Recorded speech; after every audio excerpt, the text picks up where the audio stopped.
Well, this is a wonderful opportunity. I feel really excited about to launch a podcasting site and be able to share some of the thoughts I've shared all over the world to entrepreneurs and small business owners. I'm certainly hopeful that those of you listening now can gain some value from some of the insights I've been able to learn from over the years. I like to think of myself as having enough scar tissue to be able to share something of some worth.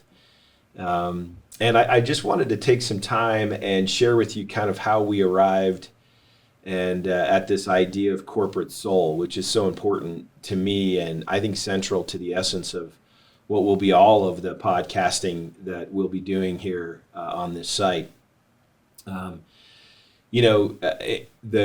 I grew up in a family where vocabulary words were always bantered about. My dad, in fact, one of these podcasts, I'll bring it in and show it to you guys. My dad had a box full of vocabulary cards that he would keep in his glove box in his car. And this is probably the equivalent of 1970s texting and driving. But he would take these cards out. He had a long drive from White Plains, New York into Connecticut. And he would take these cards out and just take a handful and kind of quiz himself on the way home from work in an attempt to improve his vocabulary. And, it was funny, when I would get in the car as a young boy, he'd always say, try to stump me. And so I would grab these cards out of the glove box.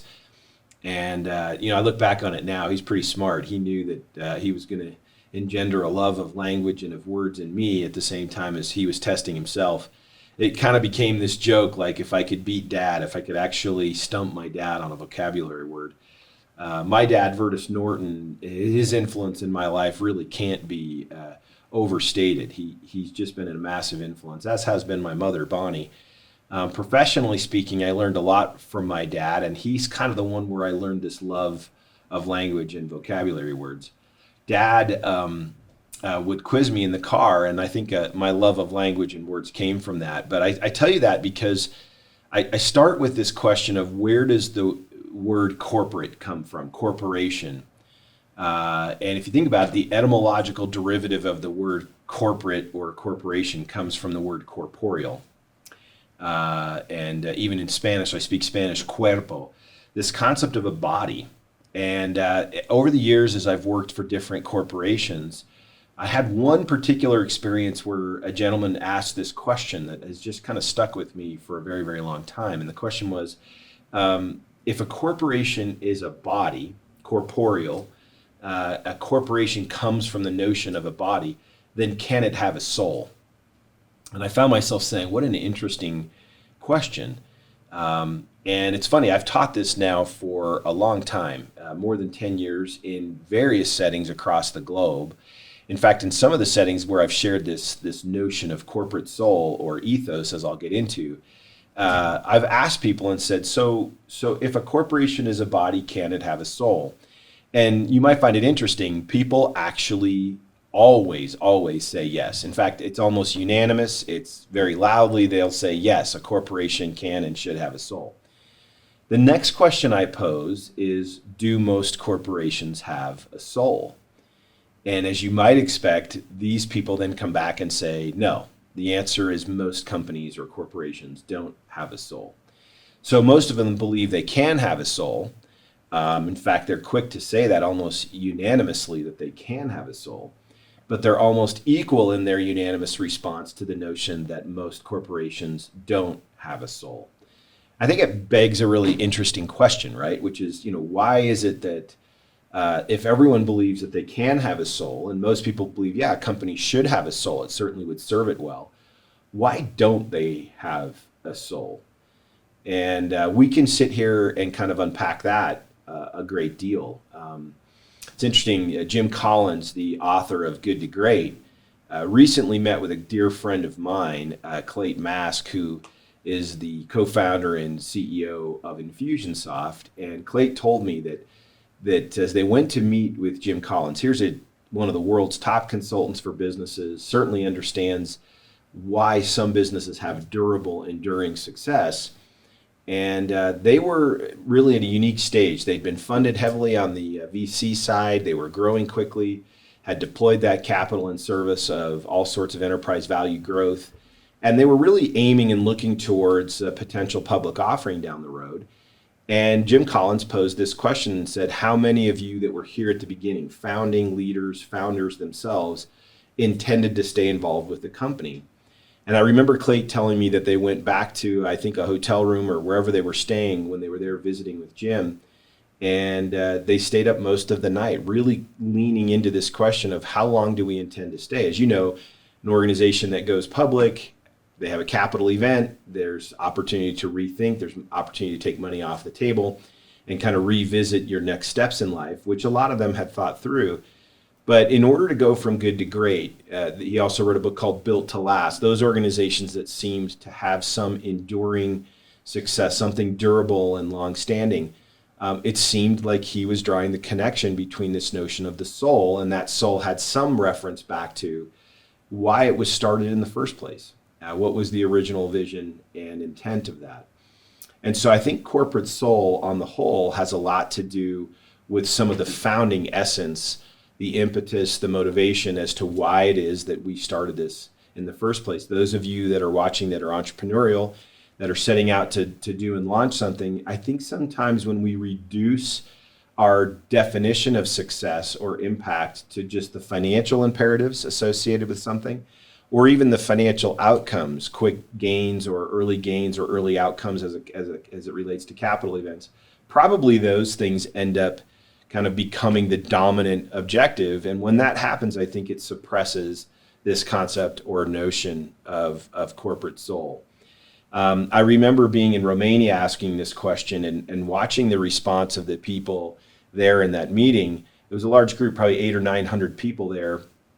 And I could see that this notion, they were starving for this notion of a corporate soul. Is there something that you can buy into or believe in that goes beyond the financial imperatives, beyond the self-motivated economic sides of things? What is the basis for it? And if you subscribe to the notion or the definition that a soul, if you just said, well, what's the definition of a soul? It's this spiritual part that's believed to give life to the body. It's believed to actually invigorate and give life to the body. Then a corporate soul could be argued is the spiritual part of an organization believed to give life to the overall corporate body or the corporation or the soul or body together, coming together to make it one. And I've really become fascinated with organizations that make that a high priority, that invest in their own corporate soul. I've worked with organizations that had it and lost it or abdicated it or gave it away.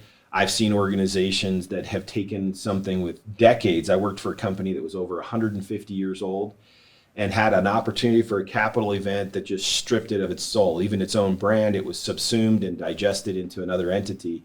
And I watched a corporate soul completely disappear. And so over the years, I've been fascinated with the idea of, can a corporation have a soul? Should it have a soul? And if they lose their soul, what is it that's the loss there? I think over the years, the idea of corporate identity around mission, vision, and values, your noble purpose, your reason for being or existing, coupled with your long-term vision of what you hope to accomplish, and then basically underscored by your values. These are the things this is the way you want to show up in service of your noble purpose or mission and your end game or your vision. But I think those have become pleasantries or even platitudes in corporate America and throughout the world, where organizations believe they need to have them, almost like they check a box, but may not metabolize them. They don't come from a place of true corporate soul that says this is who we are and who we want to be. And I need to be careful here. I need to actually start by suggesting that I don't think you can almost become too idealistic on this so as to be an easy target for people to say, oh, you're a hypocrite, you're not living that corporate soul. I've always said that your values and your whole notion of corporate soul should be a mirror more than a sword, right? It should be something you're looking at to reflect inward on yourself, whether you're an individual contributor to an organization, you're a manager, a senior manager or director level, or even vice president and C-suite officer. I think the idea of your core values as an enterprise as a part of, I don't believe it's entirely representative of, but it's a part of your own corporate soul is something that deserves to be looked at carefully, but mostly looked at as a reflection of yourself. In other words, does it align with who you are and what you believe, and are you nurturing it carefully inside of a larger environment? And I think sometimes when you set out to say, you know, our core values are humanity or sustainability or growth or these different beautiful concepts that are rich and meaningful, and then you might have your least impressive moment where you don't necessarily live that corporate soul perfectly. I think you're easily set up as a target. And I think we live in a world where we can be quick to judge or assess whether someone is being true to an ideal that they may want to profess or proclaim. I come from a perspective that says I'd much rather continue to teach it. I had a great friend once say to me, if it's true, you can teach it. And I think the elements of corporate soul that are principle-based, that is to say their truth, you can teach those things emphatically and confidently, knowing that you may be struggling yourself to be true to them. And so the idea of a corporate soul is something that I'm excited to unpack further in this whole podcast series. And we aim to look at it from different angles. Most of those angles come from some of my own natural experiences over the years in different roles. But we definitely want to look at just the idea of ethos. And I want to talk about that for a minute as an extension of, or kind of a sister to, the idea of corporate soul. If you study civilizations, if you are interested in anthropology or sociology, it's not uncommon for someone that's kind of zoomed in and studied a given group of people or a culture, for them to come away and call out the ethos of a given culture. Over the years, I've used the example, for example, in Polynesian islands, the Hawaiian Islands, for example, their ethos can be summed up with the single word of aloha, which I always used to think meant hello or goodbye, right? You arrive at a hotel in Hawaii, if you're traveling there, and you tend to say aloha, they say it back, and then they put a beautiful lei, a flower lei on you, and welcome you to the island. I learned from a dear friend of mine by the name of Rich Pinto. Rich was a manager that worked for me in Hawaii. He was from Hawaii, a Kamehameha graduate there on the island of Oahu, and he was teaching me what aloha really meant. And aloha meant love, and the aloha spirit was something that was much bigger than a hello or a salutation of goodbye. It was really the essence of love. And so if you said, what's the ethos of the Polynesian, in this case the Hawaiian culture, I might argue, well, it's aloha or it's love. It's interesting, he and I went one time. He was a professional boogie boarder, and when he worked for me, he would always line up some sort of unique Hawaiian experience when I'd always go out to see him there. And one time, Rich, I remember distinctly, took me out to boogie board, thinking unwisely that I could handle the waves in Hawaii, and I just got absolutely crushed, like in a washing machine, destroyed. And Rich did really, really well. Of course, he was a professional and made his way out, but he was wearing a set of Churchill fins. There's a couple $100, as I recall, and we were walking back to his vehicle, and there was a guy rummaging in the back of his truck to try to find his Churchill fins, and the surf was good. And I'll never forget, Rich saw this guy looking around in the back of his truck for his fins. He had a boogie board under his arm, and Rich just went over and said, "Here, bro, take my fins." And we got in the car. The guy was like, he threw him a shaka and said aloha, and that was it. So here's this guy that I had never seen before running out to drop his fins on and get in the water.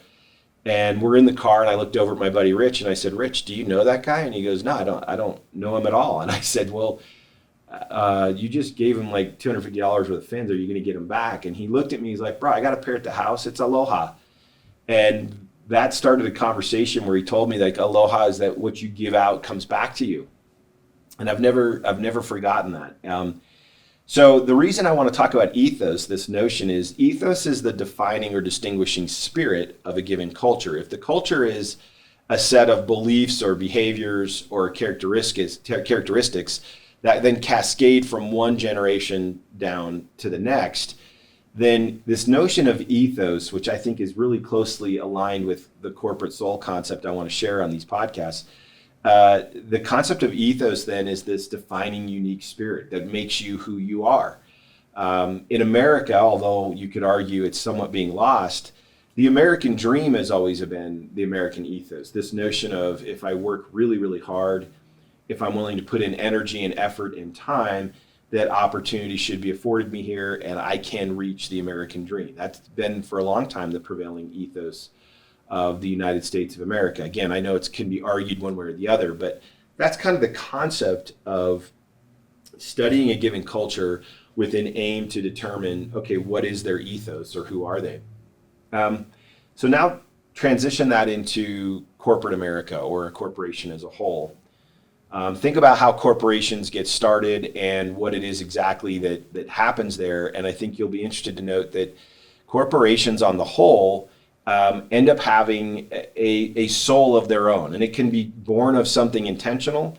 It can morph and evolve over time in its own way. But I have seen companies that develop their own ethos. And in the businesses I'm associated with and have been over the years, I've felt more and more that it was really important to be both declarative about and really intentional and deliberate and strategic about what it is that you want to establish as your corporate soul, or in other words, your corporate ethos, the ethos or essence of your entity. And I'm excited in these podcasts. I intend to unpack this a little bit more and get into it in a hope to not only share a little window into the way my mind thinks and the way I like to run a business and try to influence a business, but also how it might inform and inspire you in your own business. Might give you a window into some areas that you can both improve on or expand on, and certainly hope it inspires you to give some thought to what it is that corporate soul might mean for you. I think there's this natural tendency in a capitalistic environment and economy that over time, the financial imperatives become the ethos. And I think that's a hallmark of a soul being lost in a corporate setting. If the financial imperatives become the primary motivating factors, if those financial objectives are the only thing, I think you'll end up making choices that violate the corporate soul and essence or ethos of your organization over time.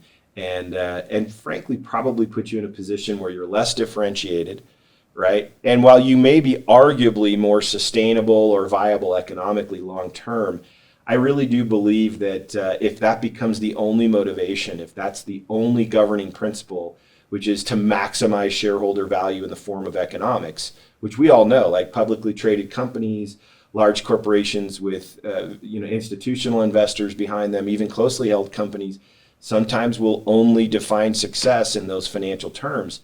But it's been my experience, and I've had a fair amount of it, that if a company or an organization won't take the time to really audit, articulate, and be clear about what is their corporate soul, what is the corporate ethos, that distinguishing and differentiating spirit that then defines them and becomes that guiding light, inclusive of your core values as an enterprise, but not exclusive of other things. It can include a whole bunch of teachings and truths and motivations that really combine to be the essence of why something started, why it still moves forward and grows, and why it still inspires you for your very best efforts to be a part of it. And so a big part of this podcast series is dedicated to the idea of corporate soul. In addition to that, I've got a lot of experience in strategy formulation and even inspiring and informing execution, of that strategy. And so my dad, having been a head of strategy at Kraft Foods globally, reporting to the then CEO, Jim Kiltz, who's a good friend of my dad's, I hope to share some of the things that he's downloaded to me in various podcasts we'll be doing throughout these series that kind of aim more towards how do you zoom in and get clarity around strategy? How do you align an organization around key strategic focal points? How does strategy inform execution and find expression operationally downstream in execution? And I'm fortunate enough to have been raised in a home where my dad wasn't a professional baseball player that taught me how to play baseball or for that matter, any sport, but he was definitely a professional strategist. And being the youngest of four growing up in that home, I had a lot of unique opportunities to not necessarily play catch in the backyard per se, but to volley with him about notions of corporate alignment and strategic clarity that have really played a role in how I've developed over the years. And I get really, really animated and excited about sharing it with other people. On that strategy note, as part of Corporate Soul, I've taught that around the world to literally thousands and thousands of businesses along the way. And I really do feel that it's been a huge add in my life, and I get excited about sharing it with you on these podcasts. Other areas of focus that we'll be sharing here include discussing at length the idea of influence. Where does influence come from? How is it engendered? And I'm really going to spend time unbundling influence, both for the idea of selling with influence, but also impacting people favorably and kind of being an inflection point in the people that in their lives, the people that you lead. And we'll be spending more time discussing influence as well. And then I've spent a good proportion of my career also working closely with entrepreneurism. And so there will be elements of these podcasts that will also touch on entrepreneurism and what it is that really drives and guides the entrepreneurial spirit, and hopefully share some insights about ways that you can think about who you are and kind of clarify your identity as an entrepreneur. So by way of summary, heavy emphasis will be placed on this concept of corporate soul, hence the website and the whole podcast series really being tied to that notion of corporate soul. And then we'll be weaving in and braiding in over time sections about strategy and execution, how to get to strategic clarity. I'll be sharing on some of these podcasts very valuable exercises that I've learned from my dad, who was a Fortune 50 strategist. Really cool steps that I've used in my professional career, both in large corporate settings as well as entrepreneurial settings, that I've found to be bankable. These are things that you can really take advantage into the bank. And so there's some of the series, the podcast series, will zoom in on those exercises, as well as kind of sharing with you the comprehensive whole of how my dad used to get to strategic clarity. We'll be zooming in on influence, as I mentioned, as it relates to selling. And I like to think about selling more from the perspective or through the lens of influence. How do I promote and inspire a response in somebody else that's actually meaningful and positive, rather than maybe trying to convince somebody or manipulate someone to want to buy something? And I think that's a unique skill set that's born way more of the principles that underscore influence than necessarily your ability to talk about feature or benefit of a product. So we'll be spending time hitting on some of that as well. And then, as I mentioned, I'll be zooming in on entrepreneurism as a really fun and key interest area for me, something I've done a lot of work with and had the blessing and fortunate reality of working with some of the best entrepreneurs in the country. And I'll certainly be talking about some of them and the things that I've learned from them. So I'm excited that you're here listening. I hope that these coming series and podcasts will be additive and helpful to you.